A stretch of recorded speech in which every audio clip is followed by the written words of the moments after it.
नमो भगवते वासुदेवाय। वक्रतुंड महाकाय सूर्यकोटि संप्रभा निर्विघ्नं कुरु मे देव सर्वकालेषु सर्वदा।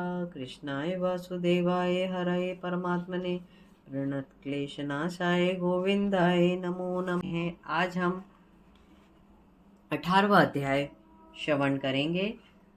आप सभी मेरे साथ अंत तक बने रहें और डेली भागवत कथा की प्लेलिस्ट में जाके आप बाकी के शुरू से सारे अध्याय भी श्रवण कर सकते हैं।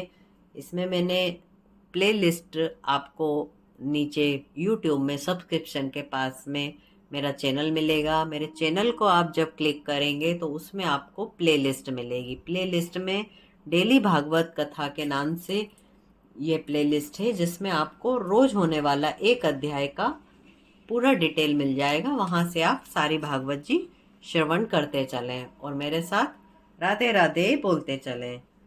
चलिए हम श्री कृष्ण भगवान के आश्रय में अपनी सभी सुख दुख क्लेश चिंता फिक्र सभी भगवान के चरणों में अर्पण करते हैं। अध्याय में आगे बढ़ते हैं। 18वां अध्याय। राजा परीक्षित का शमीक ऋषि के गले में मरा हुआ सर्प डालना तथा ऋषि का राजा को श्राप देना। दोहा है, डारी नाग ऋषि कंठ में नृप ने कीन्हो पाप, होनहार होकर हूं तो शिंगी दीनो श्राप। राजा परीक्षित को शिंगी ऋषि का श्राप देना। सूत जी बोले, हे सोनक जी, भगवान श्री कृष्ण की लीला बड़ी विचित्र एवं आश्चर्यजनक है। उन्होंने ही राजा परीक्षित की माता उत्तरा के गर्भ में प्रचंड ब्रह्मास्त्र से उसकी रक्षा की थी। उन्होंने ही राजा परीक्षित को अपनी भक्ति प्रदान की तथा संसार के माया जाल में ग्रसित राजा को ब्राह्मण से शाप दिलाकर इस प्रकार अलग कर दिया, जिनसे हंस जल में से दूध को अलग कर देता है। राजा परीक्षित अंत समय पर वैरागी लेकर गंगा तट को चले गए और श्री सुखदेव जी द्वारा भगवान के कथामृत का पान करने लगे। जिन मनुष्यों को अंत काल में मोह प्राप्त नहीं होता है और जो भगवत भक्ति में लीन हो जाते हैं, उन्हें मोक्ष प्राप्त हो जाता है। कलयुग का प्रसार पृथ्वी पर सर्वत्र हो चुका था। जिस समय भगवान श्री कृष्ण चंद्र अपने स्वधाम को चले गए थे, कलयुग तो उसी समय आधम का था, किंतु राजा परीक्षित के राज्यकाल में पृथ्वी पर उसका कोई प्रभाव नहीं फैल पाया। राजा परीक्षित परम ज्ञानी और समदर्शी थे। वे कलयुग से कोई द्वेष नहीं करते थे। उन्होंने कलयुग के उत्तम गुणों को भी भली प्रकार जाना था। कलयुग में पुण्य कर्म तो केवल विचार करने से ही फल देने लगते हैं, किंतु पाप कर्म तो केवल संकल्प मात्र से फल नहीं देता है, करने से फल देता है।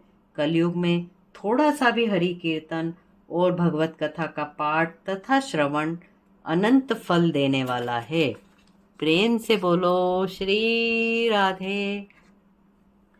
और केवल कीर्तन मात्र से ही कलयुग के पाप का नाश हो जाता है। अन्य युगों में बड़े बड़े ऋषि महात्मा राजर्षि महान यज्ञ जप आयु पर्यंत करते रहते थे, फिर भी फल प्राप्त नहीं कर पाते थे। जो कलयुग में केवल भगवान का स्मरण मात्र कर लेने से ही प्राप्त हो जाता है। इन सब बातों का विचार कर राजा परीक्षित ने कलयुग का नाश नहीं किया। उन्होंने सोचा कि सावधान पुरुषों का कुछ भी अनिष्ट नहीं कर सकता, केवल अज्ञानियों को ही कर्म बंधन में बांधकर नष्ट कर सकता है। ऋषिगण बोले, हे सूत जी, आप दीर्घायु हो, आप हमें भगवान की लीलाओं का रसपान कराते हो। दीर्घ काल से यज्ञ करते करते हमारे केश धूमिल हो गए हैं, किंतु फिर भी यह कोई विश्वास नहीं है कि इन यज्ञों से हमें भगवान की प्राप्ति होगी अथवा नहीं। किंतु आपने हमें कथामृत का पान कराकर थोड़े से काल में ही भगवत भक्ति प्रदान कर दी है। जय जय श्री राधे। हे सूत जी, आप अपने जीवन का आश्रय केवल भगवान को ही मानते हैं। आपने सत्पुरुषों का संग करके भगवत कथा का पूर्ण ज्ञान प्राप्त किया है, अतः आप इस भगवत कथा को विस्तार पूर्वक वर्णन करने की कृपा कीजिए। राजा परीक्षित ने श्री सुखदेव जी से जिस विशुद्ध भगवत भक्ति को प्राप्त किया था उसको हमें सुनाइए। सूत जी बोले, मैं नीच कुल में उत्पन्न होते हुए भी महान सौभाग्यशाली हूँ, जिससे मुझे महात्माओं के चरणों की सेवा तथा उनसे वार्तालाप करने का सुअवसर प्राप्त होता रहता है। हरि भक्तों के एक क्षण मात्र से मनुष्य तर जाता है। जो भगवत जन केवल भगवान के ही आश्रय रहते हैं, उनकी सारी व्यथा स्वतः ही मिट जाती है और दूसरों की व्यथाओं को भी वो मिटाने में समर्थ होते हैं। भगवान के गुण अनंत हैं, उनकी लीलाएं बड़ी विचित्र हैं। भगवान के गुणों की विशेषता जानने के लिए केवल इतना ही काफी है कि उनके चरण कमलों की रज में निरंतर लक्ष्मी लौटती रहती है। ब्रह्मा जी उनके चरण और नख को धोकर गंगा जी जो पाप ताड़नी है उसे उत्पन्न करते हैं। वही जल भगवान शंकर जी के मस्तक से निकलकर संपूर्ण संसार को पवित्र करता है। भगवान की भक्त वत्सलता समझने के लिए इतना ही पर्याप्त है। वैसे तो उनकी लीलाएं इतनी अनंत हैं, जिस प्रकार आकाश अनंत है, आकाश में एक पक्षी जितनी उड़ान भर सकता है, उतनी ही अपनी बुद्धि के अनुसार मैं उनकी लीलाओं का वर्णन कर सकता हूँ। उसे आप श्रवण करें। एक समय राजा परीक्षित आखेट के निमित्त वन में चले गए। वहां पर वन्य पशुओं के पीछे दौड़ते दौड़ते वे श्रम से थक गए। उन्हें भूख प्यास ने अति व्याकुल कर दिया। राजा परीक्षित जलाशय की खोज में इधर उधर घूमते हुए शमीक ऋषि के आश्रम पर पहुंचे। वहां पर महात्मा शमीक समाधि लगाए हुए, नेत्र बंद किए हुए, शांत भाव से एक आसन पर बैठे हुए ब्रह्म में लीन थे।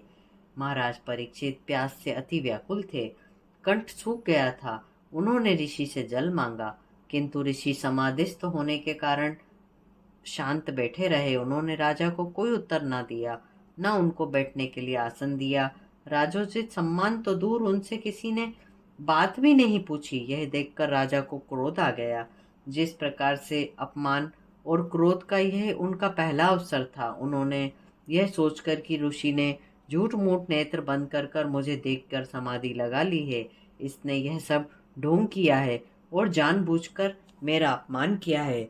क्योंकि कलयुग राजा के स्वर्ण मुकुट में विराजमान था, उनकी बुद्धि विपरीत हो गई। उन्होंने पास में पड़ा हुआ एक मृत सर्प अपने धनुष की नोक से उठाकर शमीक ऋषि के गले में डाल दिया और अपने नगर को चले गए। अब कुछ बालकों ने जाकर शमीक ऋषि के पुत्र शंगी ऋषि को यह समाचार सुनाया कि किसी दुष्ट ने तुम्हारे पिता के कंठ में मृतक सर्प डाल दिया है। तब बालक शंगी ऋषि को बड़ा क्रोध आया। उन्होंने अपने साथी बालकों से कहा, मैं उस दुष्ट राजा को अभी ऐसा दंड देता हूँ कि भविष्य में फिर कोई ब्राह्मणों का इस प्रकार अपमान नहीं करेगा। इतना कहकर उस ऋषि कुमार ने अपनी अंजलि में जल लेकर और मंत्रों से अभिमंत्रित करके राजा परीक्षित को श्राप दे दिया कि तुझे 7वें दिन तक्षक सर्प डसेगा। इस प्रकार राजा परीक्षित को श्राप देकर ऋषि कुमार अपने पिता के पास आश्रम में आए और पिता के गले में से वो मरा हुआ सर्प पड़ा देखकर दहाड़ मारकर रोने लगा। पुत्र का रुदन सुनकर ऋषि की समाधि टूटी तो उन्होंने पुत्र से उसके रोने का कारण पूछा और उन्होंने अपने कंठ में मरा हुआ सर्प पड़ा देखा। बालक शृंगी ऋषि ने अपने पिता को सारा वृतांत सुनाया, राजा परीक्षित को शाप देने वाली बात कही। राजा परीक्षित ने शाप की बात सुनकर ऋषि श्रमिक को बड़ा दुख हुआ। उन्होंने कहा, अरे मूर्ख बालक, तूने घोर पाप कर डाला।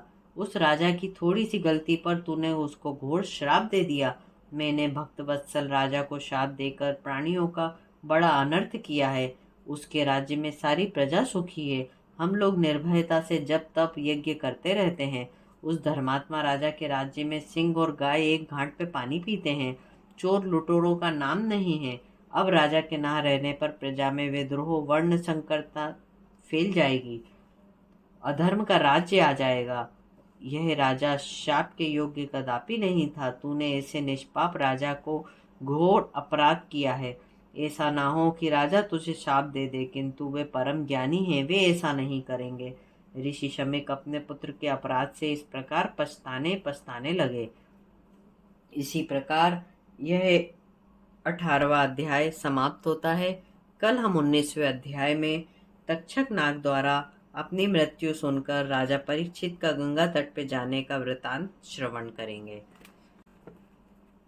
कर्पूरगौरं करुणावतारं संसार सारं भुजगेन्द्रहारं सदा वसन्तं हृदयारविन्दे भवं भवानी सहितं नमामि। मन्दारमाला कलितालकाय कपालमालाङ्घ्रितशेखराय दिगंबराय च दिगंबराय नमः शिवाय च नमः शिवाय। नमः पार्वतीपते हर हर महादेव।